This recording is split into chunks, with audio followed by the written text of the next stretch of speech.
నటరాజతత్వంలో కదులుతూనే ఉంటుంది. అందుకే నటరాజస్వామి ఒక చేతిలో ఢమరుక పట్టుకుంటారు. ఢమరుక పట్టుకుంటే ఢమరుక మోగితే ఆకాశ గుణకం, అందులోంచి శబ్దం ఆకాశతత్వం, అంటే ఆయన సృష్టి చేస్తాడు.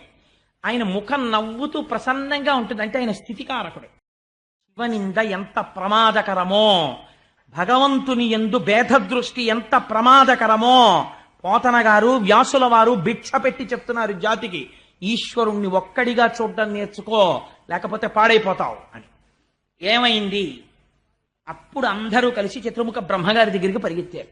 పరిగెత్తి ఆయన దగ్గరికి వెళ్ళాయా, పాపకర్మ చేసేశాం, చెయ్యకూడనటువంటి పని చేశాం, అక్కడ జరుగుతున్నటువంటి పరమశివుడికి హవిర్భాగములు లేనటువంటి యజ్ఞాన్ని చేశాం, దానివల్ల ఇంత ఉపద్రవం వచ్చింది, ఏం చెయ్యమంటావని అడిగారు. ఆయన అన్నాడు, మీకు అసలు బుద్ధుందిరా? మీరు క్రతుబాగా రుండగు ఈశ్వరుడు పశుపతి శర్వు భర్గు దూరీకృత యజ్ఞభాగుని చేసిన మీరు యతిదోషులు దుర్మతులకు మీరింకన్ అన్నాడు.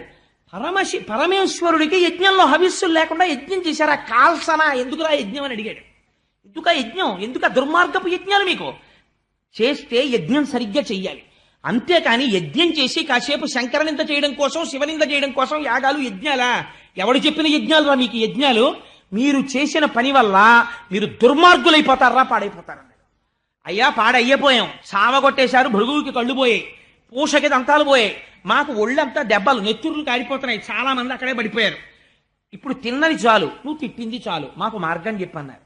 ఒక్కటే మార్గం, ఎవరి పట్ల తప్పు చేశారో వాడి దగ్గరికి వెళ్ళి పడిపోండి. ఎందుకో తెలుసా? ఆయన ఒక్కటే, ఆయన దగ్గర ఉన్న లక్షణం జగత పితరౌ వందే పార్వతీ పరమేశ్వరౌ. ఎన్ని తప్పులు చేసినా వెళ్ళి ఆయన కాళ్ళ మీద పడిపోతే మళ్ళీ రక్షిస్తాడు. అంటే వీళ్ళన్నారు, అయ్య బాబోయ్ కైలాసం వైపుకి వెళ్ళడమే అడిలిపోతున్నా, నువ్వు రా మాతో అన్నారు. సరే పదండి అని చతుర్ముఖ బ్రహ్మగారు తీసుకెళ్లారు. తీసుకెళ్లిన తర్వాత కైలాస పర్వతాన్ని వర్ణన చేస్తారు. అక్కడ ఎందరో సిద్ధులు, సాధ్యులు, తపస్సు చేసుకునే వాళ్ళు, దేవకాంతలు, చెట్లు, కలకూజితాలు, పక్షులు, మానస సరోవరం, అక్కడ ప్రవహిస్తున్నటువంటి నదులు, అందులో ఉండేటటువంటి హంసలు, ఆ రాచిలుకలు, అంతఃపురాలు, ప్రమదగణాలు, పరమ పవిత్రమై శంకరుడి చేత జ్ఞానబోధ చేయించుకుంటున్నటువంటి మహర్షులు, ఋషులు, సనకసనందనాదులతో ఉంది. అటువంటి కైలాస పర్వతం మీదకి వెళ్ళారు.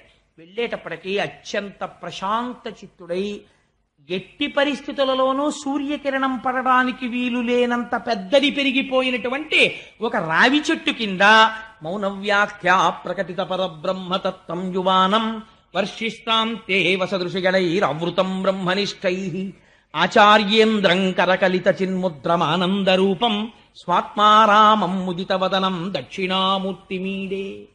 ఆయన కుడికాలు మీద ఎడమ పాదం పెట్టుకుని, ఎడమ చేతిని తీసుకెళ్లి మోకాలు మీద పెట్టుకుని ఇలా చిన్ముద్ర పట్టి తన చుట్టూ కూర్చున్నటువంటి సనకసనందనాదులందరికీ మౌన వ్యాఖ్యతో జ్ఞానబోధ చేస్తున్నాడు. ఆయన ముఖమునందు ఏమాత్రము రోషము కాని కోపము కాని లేదు. వెయ్యవలసిన శిక్ష వేసేశాడంటే అక్కడతో అయిపోయింది. వేసేశాడు, కూర్చుని చక్కగా జ్ఞానబోధ మౌనంగా చేస్తున్నాడు. సనకసనందనాది మహర్షులందరూ ఆయన దగ్గర జ్ఞానబోధ తెలుసుకుంటున్నారు. నీకెందుకు వచ్చిన గొడవ, లేనిపోని గొడవ, శివనింద చేయడం? చతుర్ముఖ బ్రహ్మగారు వెళ్ళి పరమశివుడు ముందు నిలబడి స్తోత్రం చేశారు. అయ్యా పిల్లలు తెలియదు, నీ పట్ల దోషం చేశారు, నువ్వు సాక్షాత్తు పరబ్రహ్మానివి, సృష్టి స్థితి లయ మూడు నీ ఎందు జరుగుతుంటాయి, తెలియనటువంటి వాళ్ళు ఈ రకంగా నీ పట్ల అపచార బుద్ధితో ప్రవర్తించారు, స్వామి వీరిని క్షమించు, నువ్వెవరో నాకు తెలుసు అన్నాడు బ్రహ్మగారు. అని ఒక్క మాట చెప్తాను, ఒక్క పద్యం చాలండి. ఎంత గొప్ప పద్యం చెప్పాడంటే, స్వామి నువ్వెవరో తెలుసా, నిరంతరము కూడా అనయము వీడకయుండన్ ఎవ్వరినీ కూడా విడిచిపెట్టకుండా ఉంటూ శివశక్తి రూపమున క్రీడ సల్లుపు, శివశక్తుల యొక్క రూపంలో క్రీడ సల్పుతూ ఈ జగమంతా నటరాజతత్వం, నటరాజతత్వంలో కదులుతూనే ఉంటుంది. అందుకే నటరాజస్వామి ఒక చేతిలో ఢమరుక పట్టుకుంటారు. ఢమరుక పట్టుకుంటే ఢమరుక మోగితే ఆకాశ గుణకం, అందులోంచి శబ్దం ఆకాశతత్వం, అంటే ఆయన సృష్టి చేస్తాడు. ఆయన ముఖం నవ్వుతూ ప్రసన్నంగా ఉంటుంది, అంటే ఆయన స్థితికారకుడు. ఆయన ఇటువైపు చేతిలో అగ్నిహోత్రాన్ని పట్టుకుంటాడు, అంటే లయకారకుడు. సృష్టి స్థితి లయములు చేస్తూ ఈ పిండాండ బ్రహ్మాండములు అలా కలిసిపోతూనే ఉంటాయి.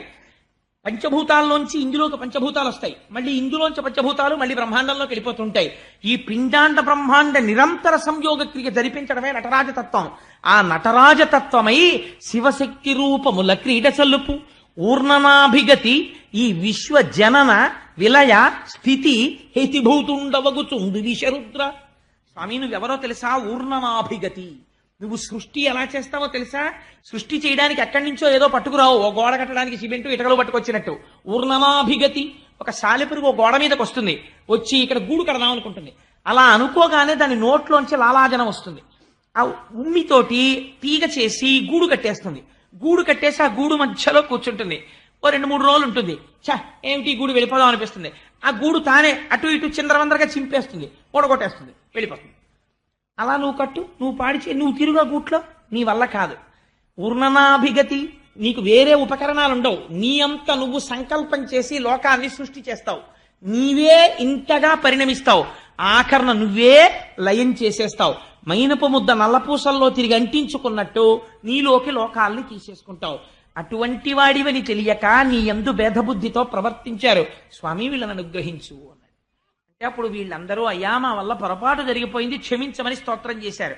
చేస్తే మహానుభావుడు భోళాశంకరుడు కదా, అభయంకరుడు. ఆయన అన్నాడు, మీ అందరికీ అభయం ఇస్తున్నాను, యజ్ఞం మధ్యలో ఆగిపోకూడదు. ఎంత ధర్మాత్ముడో చూడండి. యజ్ఞము నడిపించండి. ఎవరు యజ్ఞము చెయ్యాలో ఆ దక్ష ప్రజాపతికి ఇవాళ ముఖం లేదు, తీసేశాడు వీరభద్రుడు.